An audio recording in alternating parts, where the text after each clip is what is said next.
Hey everybody, welcome to the third base version of the Flash Focus Hall of Fame tier list. This is Deej. I'm here with my brother Smokey. How are you, my man? Doing great. How about yourself? I am doing very well. I'm dog sitting, and today's his first birthday, so we had a dog party for him today. All Happy right, birthday. happy birthday, egg roll. Okay, first up among the Hall of Famers is Dick Allen. So Dick Allen got in via the Veterans Committee this year in the 24-25 class, and he'll be inducted in July. Unfortunately, he passed away just a couple years ago. So this poor guy, just stop inducting players after they die, please. Please try to make this decision before they turn 60 or so. This whole making guys wait until they're 80 or dead or whatever is just terrible. Stop it. Bad Hall of Fame committee. All right. So let's take a look at Dick Allen. So Dick Allen, he was sort of like the sabermetrician's darling. He was always like, hey, this guy really needs another look. So he was kind of not regarded necessarily quite as a Hall of Famer in his career, but several decades later, he very obviously is. So he only had about 59 WAR. He did have a relatively short career. But he was so good when he did play. So his OPS plus 156. That's like I think that's top 30 all time. So like that he's definitely when he was on the field he was one of the best. He had 8 WAR a couple times, 7 cracked 5 6 or 7 times. Had a couple seasons where he led the league in like most or all of the OPS and OPS plus type stats. One thing I do want to direct for accolades, he did win the MVP in 1971, I believe it was. 72, close enough. And he won the Rookie of the Year. Made the All Star 7 times. One thing that's kind of crazy about Dick Allen, though, look at his O WAR. It's 70. So the O WAR is basically your WAR if you were an average fielder. But he did rate as a particularly poor fielder, which is why his WAR is so low. But I think if you just kind of say, hey, look, he's in for his bat, don't worry about his bad glove that much. I think that his 70 WAR tracks better with his reputation. And I think it is okay to kind of ignore bad fielding at offense first positions on the corners. Just my opinion. Some people probably disagree. But yeah, when you look at his O WAR, he cracked 7 or 6.9 at least 5 times, and so yeah, definitely a terrific player who just had a pretty short career. So to me, Dick Allen was it's a little tricky because his legacy kind of grew over time. He didn't start out as an A list or B list Hall of Famer necessarily, but he kind of grew into it post career.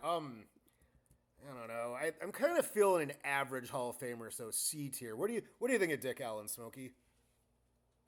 Uh, I think he is a C tier just because the OPS plus is pretty eye popping. I think. Yeah. I mean, he's in pretty elite company. It's hard to gauge the defense. It looks like he played several positions, just none of them well. Yeah. But the hitting makes him a Hall of Famer. Yeah, for sure. And he only had 1,800 hits and 350 homers, so he was great when he played, but he had a pretty short career. And when you're a Veterans Committee guy, it's really hard to see like an A or B type guy making it past the writers. But I think C. He's definitely one of the best Veterans Committee selections. I think C tier works about right for him. All right, next up we got Home Run Baker. So one important thing before we look at home run. I want you to just look at. So I'm going to sort by retirement year among Hall of Fame third basemen. So home run Baker's here. He retired in 1922. And then Judy Johnson and Ray Dandridge are Negro Leaguers. So there were very few old timey third basemen.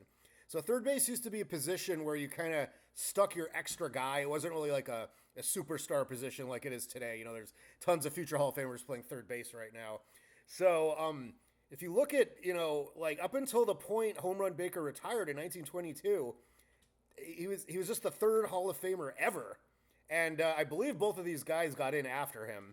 So I think you need to kind of contextualize third baseman in the Hall of Fame because it's sort of an interesting configuration there. So let's take a look at Home Run Baker. He's got 63 WAR. He had 96 homers, but he played in the dead ball era. So, he led the league in home runs 4 years in a row, which was so cool that they made that his name. He's got cracked 6 WAR 4 times. Has three rings, so he played for the Phillies and the Yankees, and mostly in the teens. So Home Run Baker, I think he was definitely the best third baseman up until the 30s or 40s or so. So I think that automatically puts him around a B tier. And 4 home run crowns, even in the dead ball era, is pretty cool. And he was definitely regarded as like a great home run hitter, even though 96 homers isn't very special by today's standards. What was his OPS plus? 135, so that's very good. I mean, obviously not as good as Dick Allen, but yeah, he only played 13 seasons. I don't know. He feels about like Dick Allen to me. He kind of feels like a C tier. Like he probably was an S tier or maybe A tier at one point, but he's just been lapped by so many third basemen since. I have trouble rating him much higher than that. But what do you think about Home Run Baker? I think he's got an A tier nickname For sure, and he's a C tier Hall of Famer, just based on the numbers. And yeah, I mean, it's hard to contextualize the era.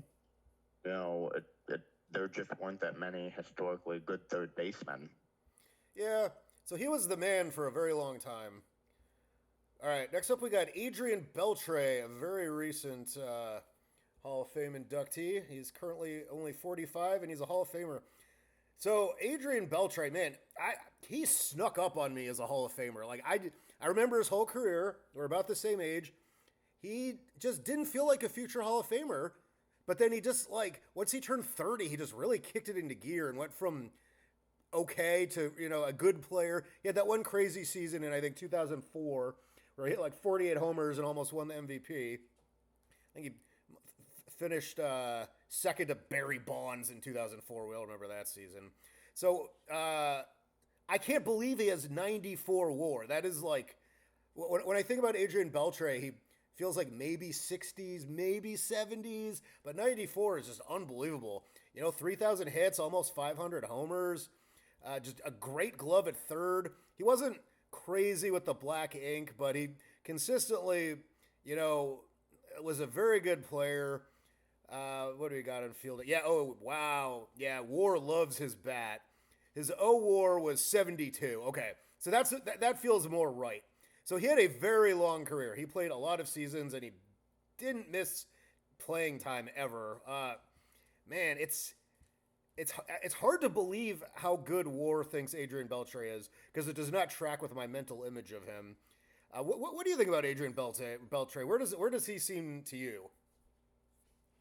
In the modern era, I mean, 3,000 hits is pretty impressive. Absolutely. You see less and less guys have the career of the longevity to get their 3,000 hits. I'm just really impressed by that.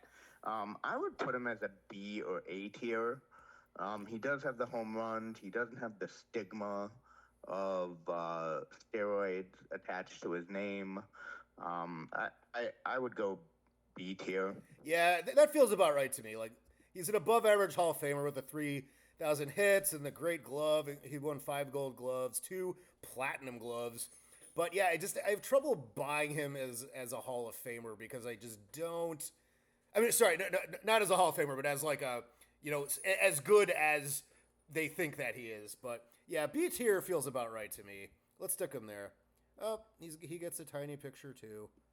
Let's enlarge you, Adrian. There you go. All right, next up is Wade Boggs. Wow, Wade Boggs is another 90 WAR guy. Another guy that I didn't realize he was that good. I consider him very similar to Adrian Beltre in most ways. Beltre had a little more power, a little less on base and batting average power. But man, look at this.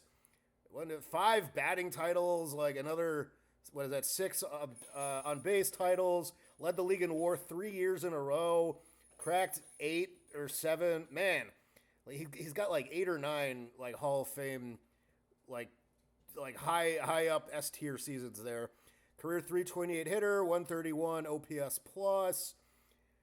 He only won 2 Gold Gloves, but WAR loves his glove. Like having our field over 100, that is a terrific glove. So basically, he's just an on-base genius, an amazing glove, and a batting average genius. He was great at everything except, well, stealing bases, obviously. He was not a base runner, and he didn't hit for power. He only cracked 10 homers twice. He had 24, 11, and then that's it for double digits.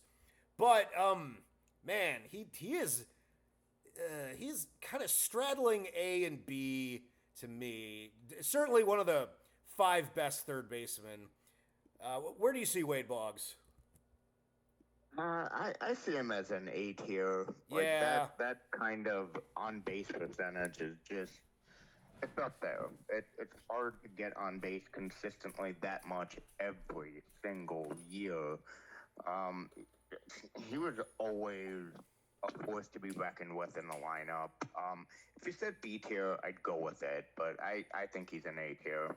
Yeah, he's kind of on the border, but man, and he's so famous, and he's basically a meme at this point with the the Always Sunny, like, may he rest in peace. So when he actually does pass away, hopefully it's in a very long time. That'll be, I don't know, he'll just kind of live on forever, and if you can get over his lack of power, which is no big deal when you get on base as much as he does, who cares? Yeah, he feels like a really really good A tier Hall of Famer to me, for sure. All right, next up is George Brett. So George Brett was just a very all-around excellent player. So he won the MVP in 1980. He famously won batting titles in the 70s, 80s, and 90s. He was out there every day. He was famous. Everybody knew him. He got his 3,000 hits, 300 homers, 300 career batting average, 135 OPS plus. What kind of accolades we got? 13-time All-Star, won the 85 World Series, got the Royals' first ring. He was a career Royal. He's just like Mr. Royal. He's one of a handful of guys who are the unanimous, team greatest of all time player. Man, George Brett, he was just like great at everything, but he was not eye-poppingly amazing at any one thing. He just kind of was like out there hitting 30 homers, 45 doubles, hitting 320 back when that was, the most important thing you could do. To me, George Brett is a very strong, but obviously just an A-tier Hall of Famer. What do you think about George Brett? I agree. A tier. I think he's very very good at everything, but not great at anything. My memory of him is the Pine Tar incident. Oh yeah. Yeah, so many great moments. Like definitely like one of the like all-time, most memorable and great players at any position. All right, next up is Jimmy Collins. So Jimmy Collins was a 19th century straddler. So he played in the mostly for the Boston Braves and then the Red Sox, looks like. Don't know a whole lot about this guy. He had 1,999 hits. I'll bump him up to 2,000. That's not bad for a dead ball guy. 53 WAR, which is fringy. Doesn't really have much black ink. He did lead the majors in total bases one year and in homers. Okay. So he's another good power hitter, kind of like Home Run Baker. Like hitting 10 home runs back then was pretty great. For WAR, he cracked five times, and he didn't have any like eye-popping WAR seasons. His glove. Oh, he's considered a very good fielder. So I think what we have here is like a good glove, a good not great bat, 113 OPS plus.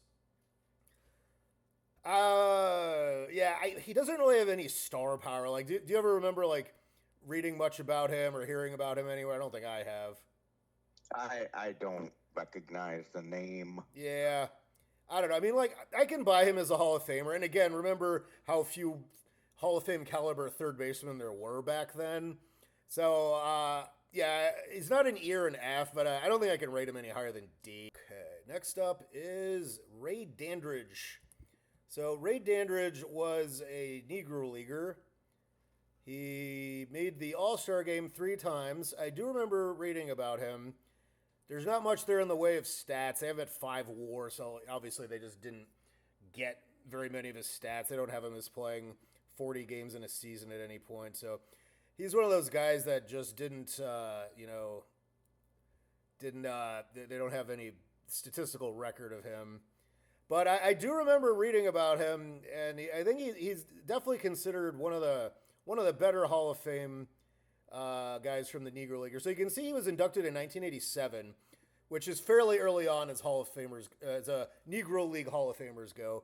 So let's take a look at his Hall of Fame plaque. Maybe there's some insight there. All right. Flashy but smooth third baseman, a brilliant fielder with a powerful arm, a spray hitter with outstanding bat control. That kind of sounds like Wade Boggs to me, doesn't it? Like great glove and good contact hitter.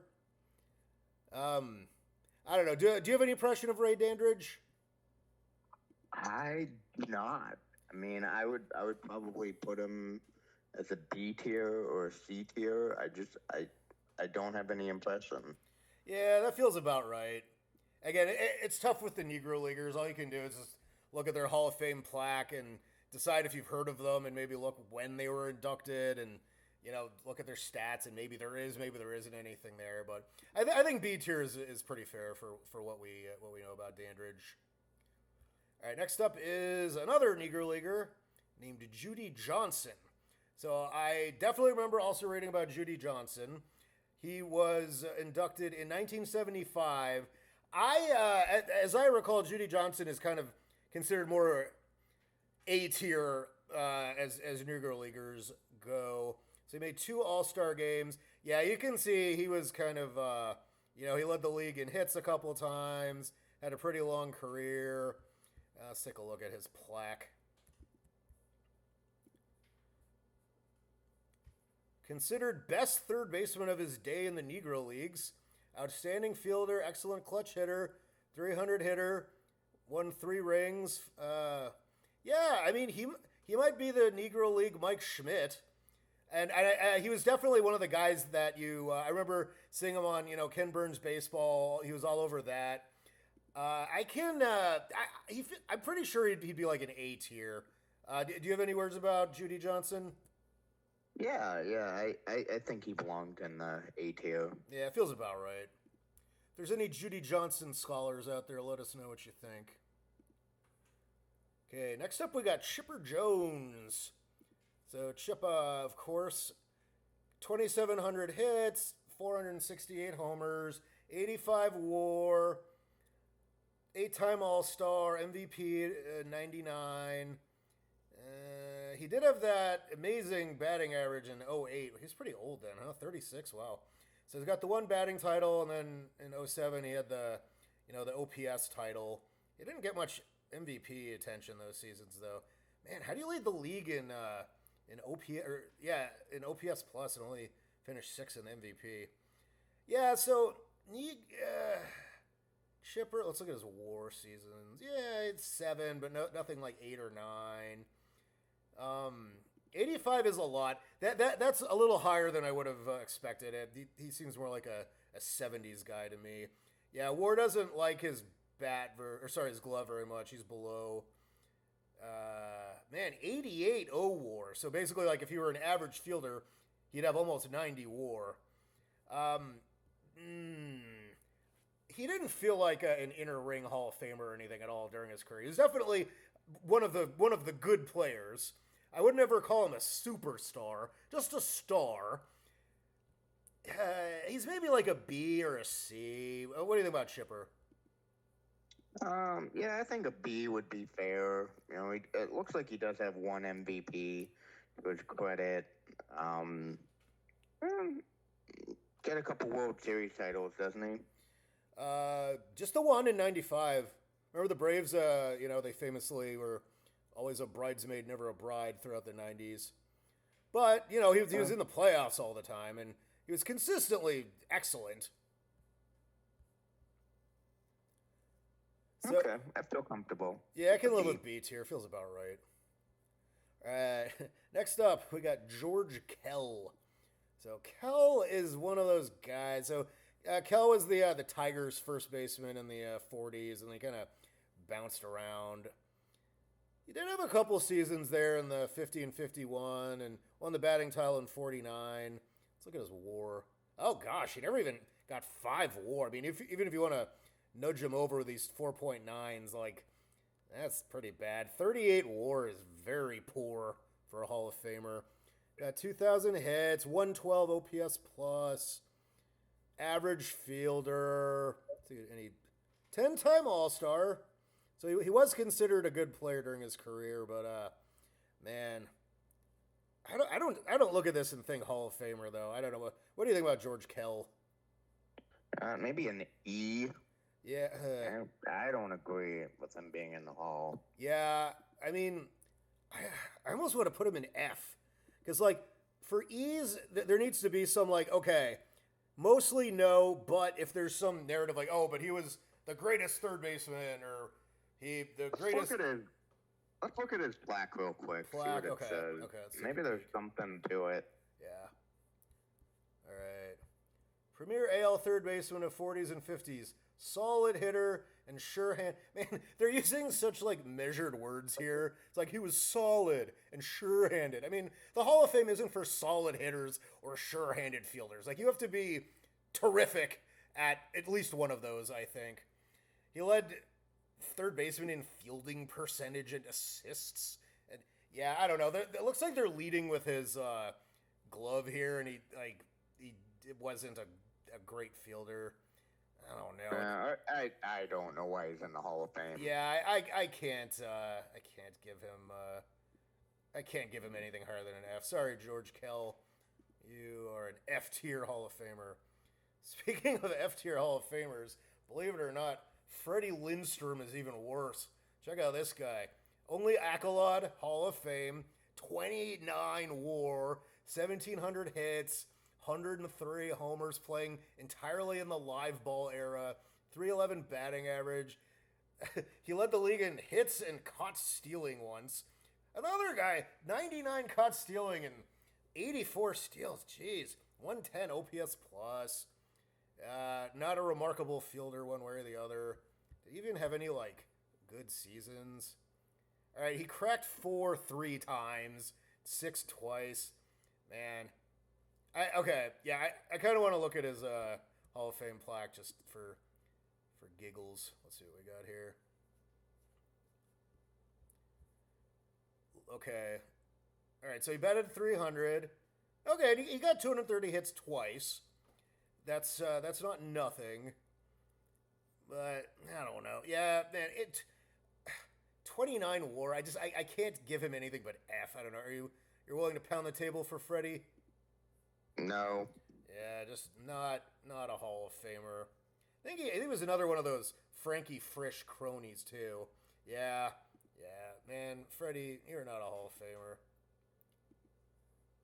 All right, next up we got Edgar Martinez. So obviously Edgar was inducted as a DH, but this doesn't like DHs. It just assigns them to their most frequently played non-DH position. So we got Edgar was a terrific hitter, no doubt about that. 68 WAR, but he only had 2,200 hits. He only had 300 homers. He did win the 2 batting titles. His 3 on base titles.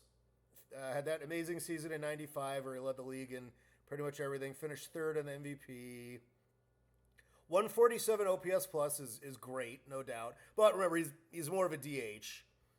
I don't hate that he's in, and he's not an E or an F or even a D, but like I don't know if I can give him any higher than C. I'm not seeing for a DH. I'm not seeing enough black ink. I kind of want to see like a guy that really dominated. Let's see how many. Yeah, he cracked 6 5 times and high fives. I don't know, and He wasn't in the field much, so I guess that doesn't really matter.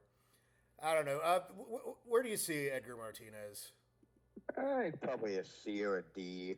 Yeah, I'll give him C. He definitely had a very good, very long career, and that OPS plus is quite good. So I think C feels about right. All right, next up we got Eddie Matthews. So Eddie was definitely the first, no doubt about it, like A or possibly S tier third baseman. So before Matthews played, so Eddie Matthews was basically a longtime teammate of Hank Aaron. I think they played together like something crazy, like 17 seasons or something. I believe Eddie was the only Brave to play for the Boston, Milwaukee, and Atlanta Braves, which is kind of cool. He had 500 homers. He had a 143 OPS plus. How many WAR we got? 96 WAR. Wow. So we got a good, not great fielder with 500 homers. And he was basically a trailblazer for third baseman. He, in my opinion, he's either an A or an S. And I don't think he has the star power for S, but he's definitely an obvious A to me. What do you think about Eddie Matthews? Yeah, he's straddling A and S, but I think you have to put him in A. Yeah, not I think quite. Yeah, it doesn't have not that quite at S. Yeah, it doesn't have that little extra je ne sais quoi where everybody's like, yeah, Eddie Matthews is like one of the all-time inner ring greats, but certainly the tier just below that. All right, next up, we got another DH, Paul Molitor. So Molitor was a very, very good hitter, 3,300 hits, 76 WAR. So he, he was on the Brewers for a long time. Then he bounced around other northerly teams like the Blue Jays and the Minnesota Twins. He played for a very long time. He was an everyday player, well into his 40s. Got 200 hits a bunch of times, 300 hitter, 122 OPS plus. No MVPs or anything. Oh, he won the Manager of the Year. That's kind of cool. Forgot about that. 7-time All-Star. Man, he had a lot of hits, but not much going on besides getting a lot of hits. He wasn't a power hitter. Let's see. He only hit 20 homers once, and he was a DH. Yeah, very deserving Hall of Famer. Not an E or an F or anything like that. But yeah, he feels like a C tier to me. What do you think about Molitor? Yeah, he does have some steals, but yeah, he's a C tier. Did he? Let's look at his steals real quick. Oh yeah, 500 steals. Wow, I did not. Man, what? How is a DH stealing 30 bags? That's kind of cool. But all right, yeah, that doesn't change my opinion though. He's still a C tier. Very unusual player though, man. How many people have this profile? He's a very unique player, no doubt, and a very deserving mid-tier Hall of Famer. All right, next up we got Brooks Robinson. So if you talk to any Orioles fan who, remembers the 60s and 70s, Brooks Robinson will be their favorite Oriole. Just everybody loved Brooks Robinson. He is the unanimous best fielding third baseman of all time. He only had about 78 WAR. It's all defense. Or it's not all defense. He was also a good hitter, but he was not a great hitter. Let's look at his D WAR. So, yeah, check this out. 39 D WAR, second place, 27. So he's just that might be the highest D WAR of any position. I'd have to check that, but it's definitely high in the running. So what we have here is the Ozzie Smith of third baseman, who also, he could hit 28 dingers one year. Look at this WAR. Cracked 5 or 6 times. He's up in the 8s a couple times. 2,800 hits, 268 homers, which is quite good for a glove first guy. OPS plus just 105, but he was definitely considered a good hitter in his day, and he did have several seasons, in the 120s and even 145 for OPS plus. And man, he's just an absolute vacuum cleaner at third base. Definitely by reputation, I'm going to put Brooks Robinson at A tier. Well, what do you think about Brooks? Is that fair? Yeah, I think that's a stretch. I would probably put him at B tier. He just wasn't that good of a hitter that Yeah, he belonged in the A tier. Just that that 105 OPS plus is just not Hall of Fame. yeah, I know But what you mean. the Yeah, it's not. fielding is. Yeah, I think I'm going on reputation here. There's not much of a statistical argument to put him in A tier, but like, man, just talk to like a 70-year-old Orioles fan about Brooks Robinson, and his eyes will light up. Man, this guy was so popular, and he was a lifer Oriole, and yeah, 23 years in Baltimore. And I kind of get how like if you look at his stat sheet, you don't see an A tier, but just I think the legend of Brooks Robinson gets him up to A tier for sure. But I get the argument for B tier also.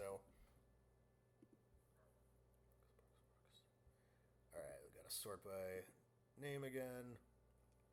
All right, so after Brooks Robinson, we got Scotty Rowland. So Scotty just got in recently. Another guy, I remember his entire career, 70 WAR.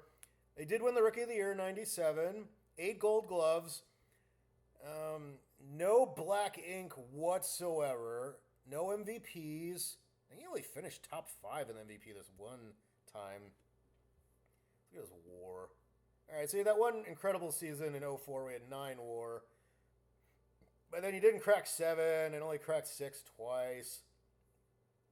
2,000 hits, 300 homers. Great fielder, of course. And good hitter. He hit 30 dingers several times. Let's see what we got here. He hit 33 times, and I don't know. But like when I thought, so I remember his entire career. He didn't seem like a Hall of Famer to me. I was a little surprised that people were, pounding the table so hard for him. I don't mind him as a Hall of Famer, and I get the arguments, but he doesn't have that Hall of Fame feel as a guy that was a huge baseball fan his entire career.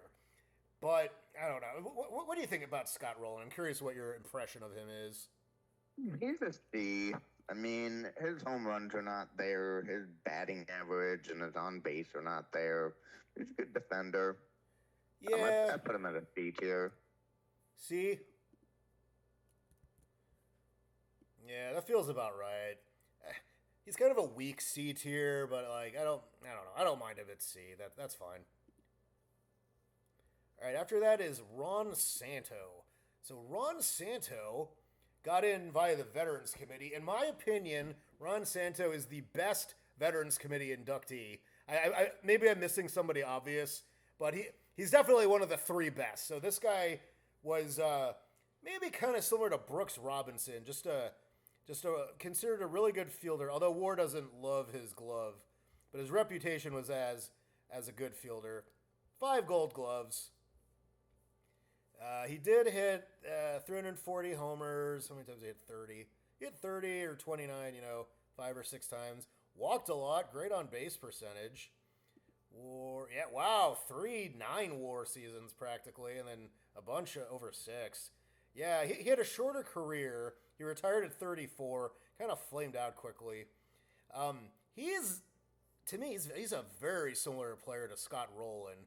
Maybe a slightly better hitter and a slightly less talented defender, but just about as good a Veterans Committee selection as there is.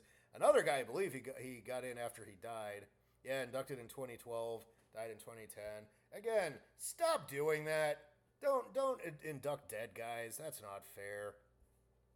All right, what do you think of Ron Santo? I have him as a C tier. I think he's a C tier. He's got the WAR, but short career. But the numbers speak for themselves. Yeah. All right. After Ron Santo, we've got Mike Schmidt. Schmidt is the GOAT. He is the greatest third baseman of all time. I'm gonna pop him right there in the S tier right now, and not waste anyone's time. Man, Schmidt was just the best at everything. 107 WAR, 550 ding dongs. Look how many times he led the league in home runs. Wow, it's like 8 or something.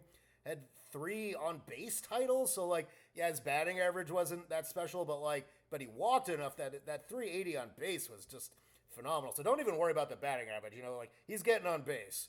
Like he's getting his 148 OPS plus. Not a lot of hits, but again, like guys who walk that much, or don't worry about that. Led the league in WAR 4 times. Man, cracked 8 4 times or 7. Man, wow, cracked 7 like 10 or something. Man, jeez, just got that 80 World Series, 3 MVPs, 10 Gold Gloves. Wow. Any words about Mike Schmidt? And those wars, I mean, it's got just 2 to 3 times as many like really high war seasons as everyone else. I mean, that's S tier. Yeah, I would say Mike Schmidt is about the only unanimous GOAT at his position. Like you ask 100 baseball fans, and 95 of them will say Schmidt is the best. I don't think any other position has anything close to that. There's interesting arguments to be had pretty much everywhere else, but Schmidt is definitely the GOAT third baseman and a very obvious inner ring Hall of Famer. I'm a little shocked that his career WAR is that low, honestly, for as good as he was. Yeah, well, 100 is amazing. All right, next up we got Pie Trainer. So Pie Trainer, 39 WAR. Not very good. He was, played for the Pirates. Oh, a Pirate lifer, that's kind of cool. So, 58 homers, played in the live ball era. 107 OPS plus. R field, bad fielder. I don't know. There's definitely no statistical. What's his WAR? Yeah, he never even cracked 5 WAR. Let's look at his plaque and see if there's some narrative to rescue him from the F tier. Let's see what we got here. Pie Trainer, rated among the grade third baseman of all time. Became a regular and compiled. All right, 320 career batting average. That's pretty good. He got 200 hits in a season when that was rare. All right. I don't think he's an F tier, but he's an E tier, and we need an E tier. We don't have any anyway. I don't know, Dad. What do you think? E tier? Do you think he goes up or down from there? Yeah, he's an E tier, but I mean, if you said F tier, I'd agree. Yeah, but it's true that he got 200 hits, but he didn't even lead the league in whatever. Okay. He's an E tier. We don't have any E tiers, and I can buy the narrative there on his plaque, but man, he's fringy. All right, last we have Deacon White. So Deacon White played. Oh, fun fact: Deacon White had the first at bat ever. He was the leadoff hitter in the very first major league game played in 1871. So that's pretty cool. He had 46 WAR, and keep in mind that back then. They were playing, like, he led the league with 60 games. So that 45 WAR, they were playing, like, way less than half of as many games. He did play 100 games later in his career. But I don't know. I mean, if you look at his 4.7 WAR per 162, that's, like, average for a Hall of Famer, I would say. He had a couple batting titles. Definitely, like, a very cool, like, pioneer player. Like, one of the first stars back in the National Association. He played for the Cleveland, what are they called? The Cleveland Forest Cities. So there he is, Deacon White. Who's that guy? Al Pratt. Cool. Man, these guys they're like huffed up on laudanum or something. I don't know what's going on with those dudes. But yeah, so he got in the Veterans Committee. He was inducted in, 2013, died in 1939, retired in 1890. So he got in like 120 years after he retired. I don't know what to do with these dudes that get in the Veterans Committee way like 100 years after they retire. It's like, how good can you be if it took them 100 years to put you in? But I mean, that war is. It's very silly to talk about war for guys that played the 1870s. It's all smoke and mirrors. But I don't hate him, being inducted. I guess because. He was a good player back in the 1800s, and he had a very long career. His brother Will White, he had a bunch of oh yeah, look at that guy, Whoopla. Man, look at some of these pitching seasons Will White had. He blew his arm out at 31. Too bad they didn't have Tommy John back then. But he had the most. I think he had the most something. Maybe he had the most innings ever. He pitched 680 innings in, the 1879 Reds. Wow. We all remember that. He had 75 games started and 75 complete games. Wow, that's pretty cool. That's his brother, though. I'd almost want to put this guy in the Hall of Fame maybe as a pioneer or something. That's pretty cool. All right. Well, we got to rate Deacon. I don't know. D tier maybe. What do you think of Deacon White?